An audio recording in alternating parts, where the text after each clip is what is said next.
चलते पूरे देश भर में लॉकडाउन लगाया गया था, जिसका असर रोज़मर्रा की ज़िंदगी पर काफ़ी पड़ा, जिसके चलते रोज़गार बिल्कुल ठप हो गए हैं। ऐसे में स्कूल संचालन फीस को लेकर पेरेंट्सों पर दबाव बना रहे हैं।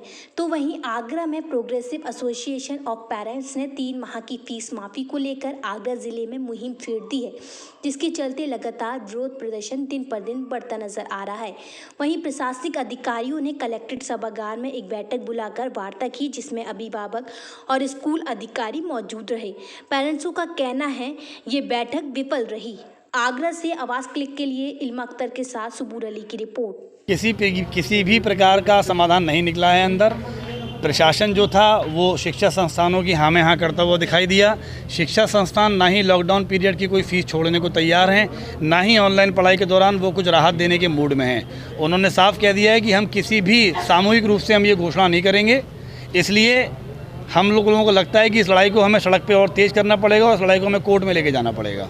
इनका कहना ये है कि हमारे खर्चे बड़े हैं, हमारे से वेतन जाता है।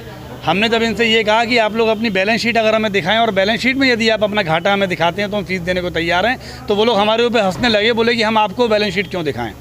दूसरी तरफ एक स्कूल ने तो कोविड फॉर्म भी तैयार कर दिया है और वो ये कह रहा है कि हम लोग आने वाले पेरेंट्स से पूछेंगे वो कितने सक्षम हैं और कितने अक्षम हैं।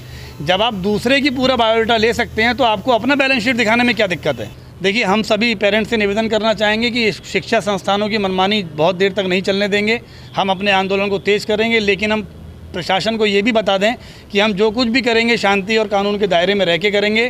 कृपया हम लोगों पर अनायास किसी प्रकार का अत्याचार ना किया जाए और पेरेंट इकट्ठे हो जाएं, तभी हम इस लड़ाई को जीतेंगे। और देखिए, अभी आज चूँकि हम लोगों को यहाँ से बड़ी उम्मीद थी, इसलिए अभी हमने हाल फिलहाल में कोई कार्यक्रम अपना तय नहीं किया था, लेकिन आज हमें चूँकि यहाँ से निराशा मिली है, इसलिए हम लोग आने वाले 1-2 दिन के अंदर एक बड़ी बैठक करके आगे उठाने वाले कदम पर चर्चा करेंगे। आगरा की जनता के लिए क्या मैसेज देना चाहेंगे?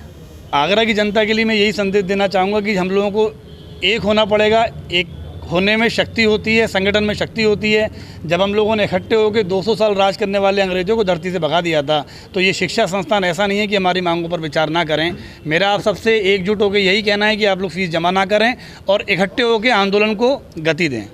जैसा कि आज पेरेंट्स और शिक्षा विभाग के वरिष्ठ अधिकारियों और प्रशासनिक अधिकारियों के साथ में यहाँ पर एक बैठक आयोजित की गई थी, प्रशासन की अपील पर आयोजित की गई थी कि कहीं मध्यस्थता करके उसका कहीं कोई रिजल्ट निकाला जाए। जो आंदोलन लगातार पेरेंट्स कर रहे हैं, अपनी मांग कर रहे हैं फीस माफ़ी की, कोविड के चलते हुए, यहाँ कोरोना संक्रमण के चलते हुए सबके व्यापार तहस नहस हो चुके थे। आज उसी संदर्भ में यहाँ कुछ रियायत की मांगें की गई थी, जिसमें 3 महीने के लॉकडाउन की फ़ीस माफ़ हो और आगे आधी ट्यूशन फीस ले करके सब लोगों को ऑनलाइन शिक्षा प्रदान कराई जाए। लेकिन विद्यालय प्रबंधन कहीं भी उस बात को मंजूर करने को राज़ी नहीं हुए।